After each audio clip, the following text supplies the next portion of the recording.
Every day, a young fisherman named Syracuse embarks to fish off the coast of Ireland. One day, he finds a young lady in his nets. He helps her, and when she regains consciousness, he is relieved to see that she appears to be safe. However, she acts peculiarly and refuses to go to the hospital. She also can't remember her name, which Syracuse attributes to amnesia. He takes her to his late mother's home, offers her some sandwiches, and suggests she stay there for some time. He needs to go see his daughter, Annie, who lives with his ex, Maura, and today he has to take the girl to dialysis. While the procedure is ongoing, he tells a story about a fisherman who caught a woman from the sea. Annie explains that it was possibly a selkie, a creature she learned about at school. Sometimes they come ashore until the sea calls them back. After the procedure, Syracuse returns Annie to her mother, who is excited to show her the new electric wheelchair she got. Annie shows off the chair to her father, but her mother quickly reprimands him for not talking to the doctor about getting a new kidney for their daughter. The next morning, Syracuse finds the woman washing clothes in a stream, singing in an unknown language. She asks if she can accompany him, and he lets her board his boat. On the way, she says her name is Ondine, which means from the water. Soon, Syracuse's boat stops for lobster fishing, but the traps come up empty. Ondine begins to sing a song that Syracuse has never heard, and suddenly, every trap is filled with a catch. She helps him pull them out, and is surprised when he throws the smaller ones and extras back into the sea. However, she flatly refuses to go with him to the market. He sells the lobsters to the astonished buyers and buys a dress at a store. Then, he heads to pick Annie up from school. On the way back, he continues the story about the fisherman and the woman from the sea. She sings to the fish, and he catches them. Both are happy, and he thinks it's a fairy tale because everything feels like his dream coming true. In addition, no one knows the language she sings in. After dropping his daughter off at home, Syracuse heads back, unaware that the curious girl is following him. He gives Ondine some clothes and food when he reaches the house and finds her talking to his father, who asks how long she'll stay. Hearing that it's up to him, Syracuse decides she'll stay forever, to live with him happily ever after, like in the fairy tale he's been making up with Annie. After seeing everything with her own eyes, Annie goes to the library and asks for books about selkies. Meanwhile, Syracuse goes to church to confess, admitting he's an alcoholic, even though he hasn't had a drink for over 2 years. Recently, he's been haunted by a dream where he attends the funeral of his ex's new husband, Alex, after which he reunites with Maura, who still struggles with alcohol problems.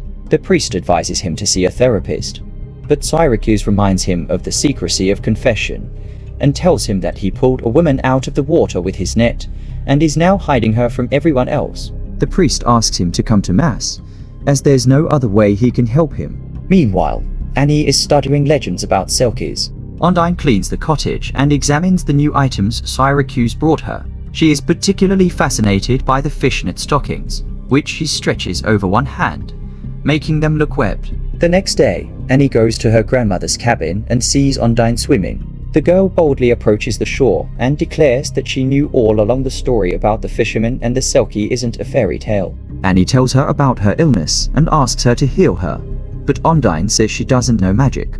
The girl asks many questions, and Ondine likes the curious and direct child. Annie asks her to always tell the truth because what's the point of friendship otherwise? She is very curious about what it's like underwater. Is it better or worse than being here? Ondine says it changes, but singing is easier there. Annie shares everything she's learned about selkies from the books, that they can stay on land for up to 7 years until they find happiness with a human. Then, she suddenly shifts the conversation to her grandmother, as her father still misses her deeply. Before going home, Annie asks Ondine to let her visit again. Syracuse also goes to the library to get books about selkies, only to find out that Annie has already taken them. Meanwhile, Annie meets up with the neighborhood kids, who show off their bikes. She lets one of the girls play with her wheelchair before it runs out of power and moves into the water. The kids leave Annie, and she has to make her way home, where she's met by Alex. He recharges her battery and tells her that selkies were invented in his home country of Scotland, but the girl insists that Ondine speaks a different language. Meanwhile, Syracuse finds Ondine on a raft in the cove and offers to take her back to his boat. He asks her to hold the rudder, but when a patrol boat speeds by, Ondine hides and steers the boat with her foot. Syracuse teases her, noting that she manages just fine with her feet. She starts singing again as he pulls up his net and finds it full of a bountiful catch of salmon, which his nets usually can't catch. Before he can fully enjoy his luck, Syracuse sees the patrol boat returning. The wildlife officers find the salmon and ask to see the nets he used to catch them.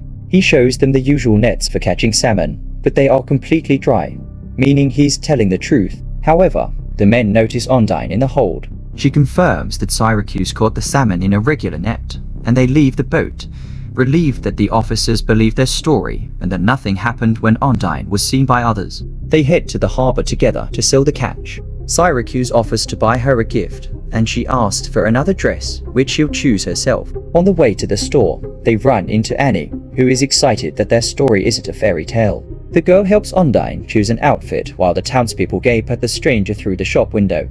Later, Annie arrives at her grandmother's house, which looks cheerful and cozy thanks to Ondine's efforts.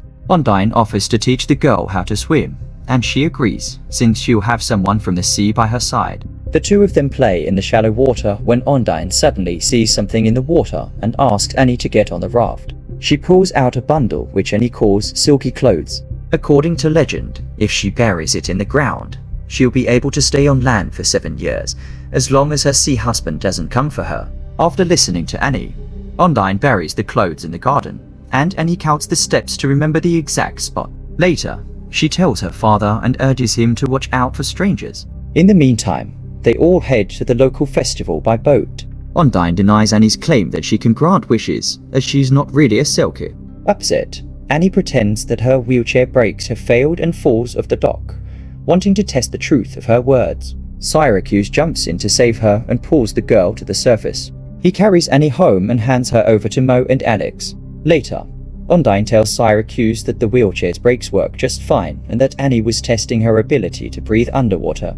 He admits that he used to drink heavily, yet, on one occasion, he returned from a trip to find Annie's mother resting next to their unconscious child. They saved the girl, and he decided that one of them had to remain sober at all times. In the meantime, Moira tells Annie that a dark-haired stranger has been searching for the fisherman's sweetheart, which causes the girl to have a nightmare. Meanwhile, Syracuse and Ondine become intimate. Later, he goes to confession and admits to the priest that he sinned with Ondine the previous night, and now fears the luck she brings. He's afraid that something wonderful or terrible will happen, and is nervous about both. After the discussion, the fisherman steps outside and is approached by a mysterious man who starts asking questions about Ondine. Syracuse ignores him and leaves. That day, he takes Annie to dialysis as usual, but when they return, no one is home. Moira and Alex have been out drinking at a nearby bar. Syracuse takes the girl there, and after finally arriving home, he finds the doors broken in and Ondine mysteriously gone. Syracuse searches the shore and eventually finds her hiding. She reminds him of the Selkie's husband and says he's here to take her away. Meanwhile, the drunken Moira is riding her daughter's wheelchair, and despite Alex's protests, she's determined to make it home. Syracuse hides Ondine in a secret cave behind the waterfall, offering to grant her a wish. But her only wish is for Annie to get well, so he wishes for her to be able to stay. Meanwhile, the man searching for Ondine is driving through the neighborhood and gets into a car crash, colliding with a vehicle driven by the intoxicated Moira. Alex is thrown through the windshield, but Annie, who managed to buckle up, sustains injuries. Syracuse and Ondine, driving by, recognize the car. Syracuse yells and rushes toward the paramedics as they load Annie onto a stretcher to take her to the hospital. Later, they find the girl in the hospital and learn that she's undergoing an urgent kidney transplant from Alex, who, by a stroke of luck, was a compatible match. Meanwhile, the mysterious man meets Ondine in the hallway. He asks why she speaks their language, as neither of them belongs here. The sea spat her out, but this isn't their world. The woman asks him to go back without her. The next morning, Annie wakes up and immediately asks where Ondine is. Syracuse reassures her that they'll see her soon. A little later, a cremation ceremony for Alex takes place. Moira scatters his ashes over the sea, lamenting that this time she can't blame her ex for everything. She asks him to take Annie, but demands that he get rid of Ondine. She forces her husband to toast Alex's soul in a drunken state. Syracuse goes to the boat where Ondine is hiding. Calling her a Selkie, he takes her out to sea, where he asks her to return to her husband and sing her songs to him. He takes her to the foot of the lighthouse and continues insisting that she needs to leave. He leaves her there and prepares to sail away, believing that life isn't a fairy tale and that humans and Syracuse can't be together. Ondine requests a chance to say goodbye to Annie, but he sails away. As night falls, the log she's sitting on gives her silhouette the appearance of a woman with a tail.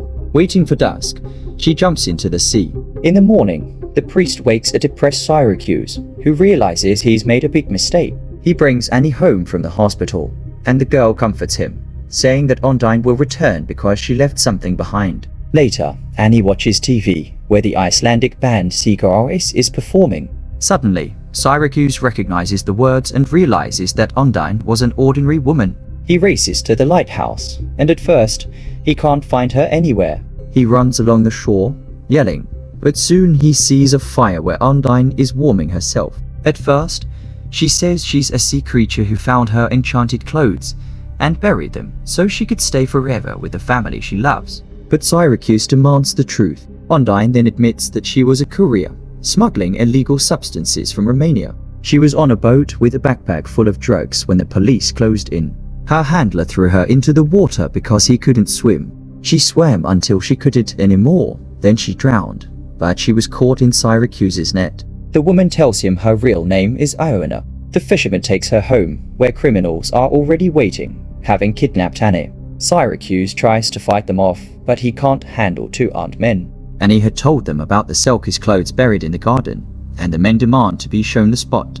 Everyone heads to the garden to dig up the treasure, but they find nothing because Annie has hidden the Syracuse clothes elsewhere. Ondine promises to stay with Annie, and she admits that she hid the bundle in the lobster trap. Everyone heads to the boat, but when the criminals lift a trap, Annie reminds Ondine that she's a Selkie, and they are not. Ondine throws one of the thugs overboard, where he drowns, while Syracuse throws the other Romanian into the water, disarming him. The arriving police arrest the criminal along with Ondine, who faces deportation unless she gains citizenship or gets married. Later, Annie goes to confession and says that her dad is getting married soon, even though Ondine wasn't really a Selkie.